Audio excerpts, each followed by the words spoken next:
Bienvenue sur ma chaîne. Citation de Marie Curie.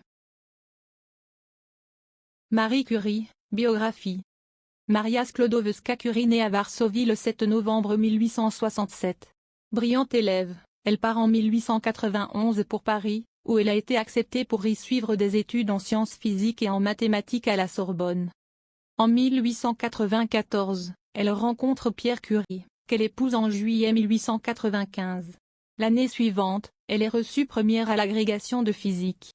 En décembre 1897, elle commence ses travaux de thèse sur l'étude des rayonnements produits par l'uranium, découvert par Henri Becquerel. En utilisant les techniques mises au point par son mari, elle analyse les rayonnements d'un minerai riche en uranium, la pêche blinde. Menant leurs recherches dans un hangar mis à leur disposition par l'école de physique et de chimie, ils découvrent deux nouveaux éléments, le polonium et le radium. En 1903, Marie Curie soutient sa thèse sur les substances radioactives. Elle reçoit avec son mari et Henri Becquerel le prix Nobel de physique. Elle est la première femme à recevoir un prix Nobel. À la suite du décès de Pierre dans un accident de la circulation, elle le remplace à son poste de professeur à la Sorbonne et devient la première femme à enseigner dans cette université. Le 10 décembre 1911, elle reçoit le prix Nobel de chimie. Là aussi, elle est la première personne à obtenir de prix Nobel pour ses travaux scientifiques. En 1914 est créé l'Institut du radium dont Marie Curie dirige l'un des laboratoires. Pendant la guerre, elle participe à la conception d'unités chirurgicales mobiles et des voitures de radiologie, surnommées les Petites Curie, qui sont envoyées sur le front. Après la guerre, elle voyage aux États-Unis où une formidable collecte est organisée par les femmes américaines pour financer ses recherches. Devenue un symbole international, elle participe à de nombreux congrès jusqu'à la fin de sa vie. Suite à une trop grande exposition aux éléments radioactifs, elle est atteinte d'une leucémie, dont elle décède dans le sanatorium de Sancey-les-Maux en Haute-Savoie en 1934. Le 20 avril 1995, ses cendres et celles de son mari ont été transférées au Panthéon de Paris. La vie n'est facile pour aucun de nous.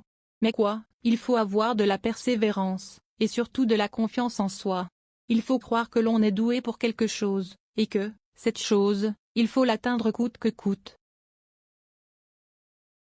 Je ne crois pas non plus que l'esprit d'aventure risque de disparaître dans notre monde. Si je vois quelque chose de vital autour de moi, c'est précisément cet esprit d'aventure, qui me paraît indéracinable et s'apparente à la curiosité. Sans la curiosité de l'esprit, que serions-nous? Telle est bien la beauté et la noblesse de la science, désir sans fin de repousser les frontières du savoir, de traquer les secrets de la matière et de la vie sans idée préconçue des conséquences éventuelles. Je suis de ceux qui pensent que la science est d'une grande beauté. Un scientifique dans son laboratoire est non seulement un technicien, il est aussi un enfant placé devant des phénomènes naturels qui l'impressionnent comme des contes de fées. Premier principe. Ne jamais se laisser abattre par des personnes, ou par des événements. On ne fait jamais attention à ce qui a été fait. On ne voit que ce qui reste à faire. Vous ne pouvez pas espérer construire un monde meilleur sans améliorer les individus.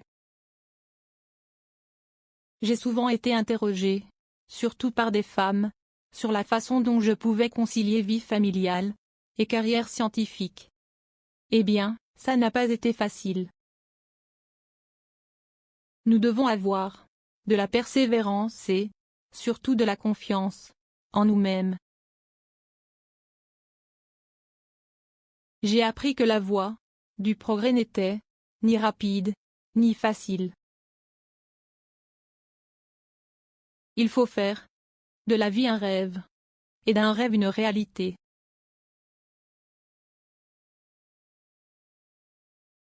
Merci d'avoir regardé.